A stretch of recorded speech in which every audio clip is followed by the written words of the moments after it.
We all have a thought about things that have happened in this building, but we'd like to meet two people to talk about what this building has meant to them, and they have generated some of the greatest moments in this building. One was arguably the greatest moment.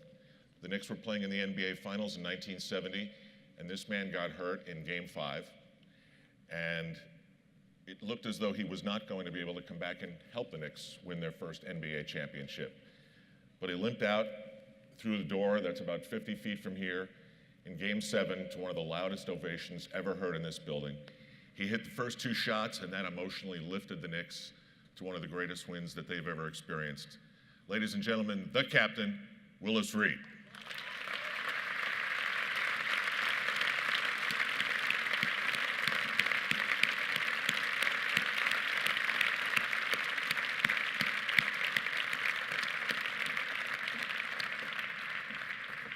Great that you can be here, Willis.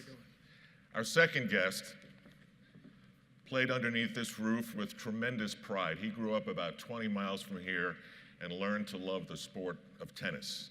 And wow, did he compete. One of the great southpaws the sport ever knew. He won 7 Grand Slam titles, and he recently played an exhibition match under this roof. And you could tell when he sprained his ankle and almost couldn't play that it really hurt him because he loved playing here so much. Ladies and gentlemen, a true champion, John McEnroe.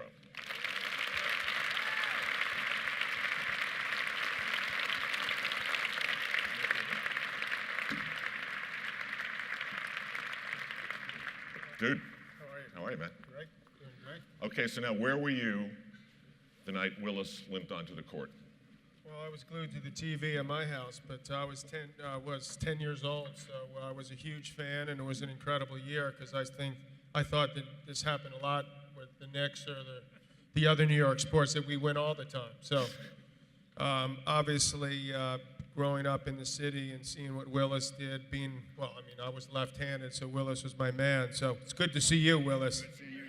Absolutely. This is awesome for me to be up here in the same place as Willis Reed, and it's hard to top that. You know, we had that. We did something now years ago, like the 50 greatest moments, Yep. and I was fortunate enough growing up in Queens, and then eventually we had a huge tennis event here, which was phenomenal because most of the players, especially now, you see quite a bit of foreign players, so they don't have quite the same knowledge or history or understanding of this arena. But for me, we had a huge event here for 10 years, and I was lucky enough to be able to play here and experience some great times. But obviously, nothing's going to top what Willis is always going to be number one. Can't top that one. Willis, we've never talked about it, but I've always wanted to write a play about what went on in that room, but right behind me, Game 7, you with the trainer, Danny Whalen. What would be the highlight of that play? What was the key moment of that afternoon leading up to you walking onto the court? Well, I think the biggest thing, am I on? I think you're on. Yeah. Biggest thing is that you're playing for the great thing, the one thing we all wanted was a championship ring. We had a chance to do it, and we're going to be able to do it. Obviously, if I'd have been healthy, we think it wouldn't have been a problem. But me not being healthy and all, so I came in and worked, did some treatment with Danny, and then I actually came out on the floor early, shot a little bit, but I was still, couldn't hardly move my leg that much. So there was not any question of whether or not I would play, but the question was what would be the level of play. And they said, well, once we give you all these shots, the carbocaine with this long needle and stuff, that you'll play a lot better, you'll feel a lot better. Well, I got a lot of shots, but I didn't feel a lot better. And it was, but it was one of those things where the Busher came in and said, Captain, if you give us 20 minutes, we're gonna win this. And Clyde came in, Bill came in, all said, come on guys, we're gonna do it, Barnett. And finally, they hadn't given me all the shots and stuff. And Red said, well, let's go, guys.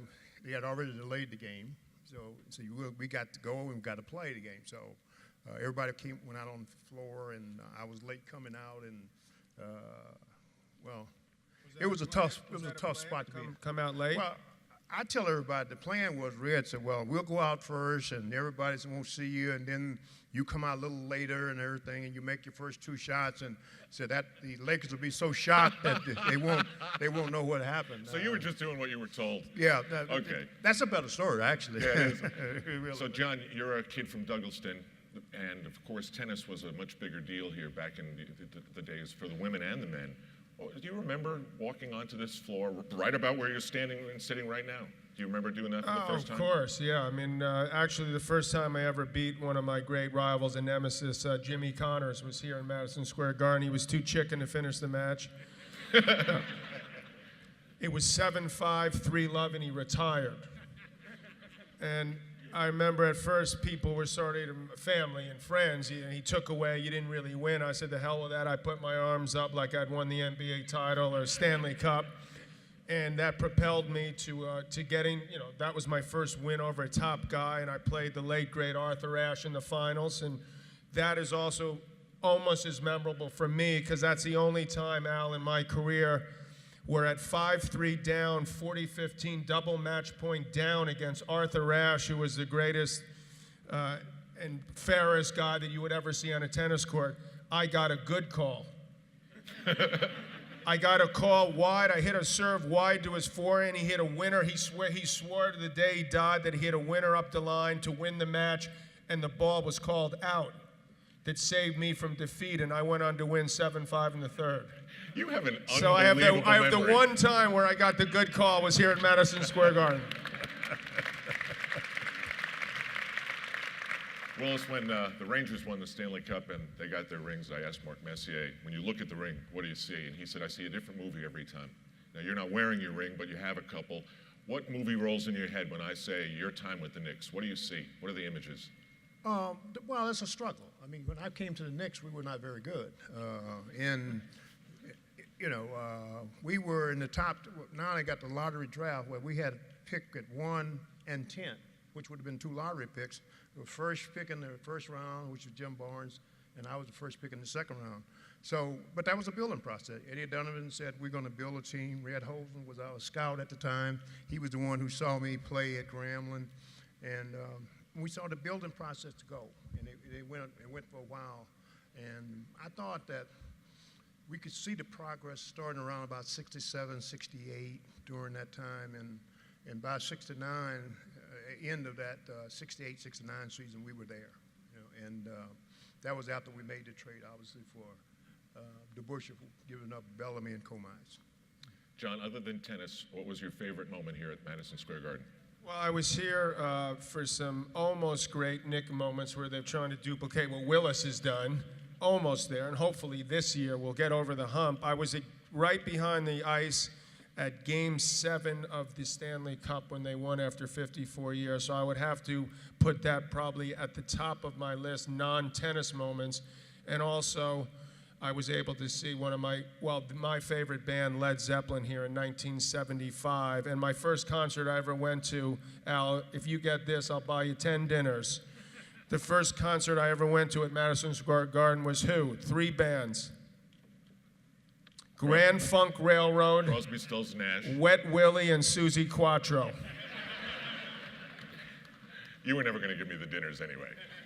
If you had gotten 2 of those 3, I would have been happy to give you the dinners. I don't think I was going to get Wet Willie. John, always great to see you. Al, always good to see you. I Great look John forward to McEnroe. seeing you around. Thank you. And everybody, look at number 19 up in the ceiling of Madison Square Garden. That was put there by Willis Reed. Thank you, guys.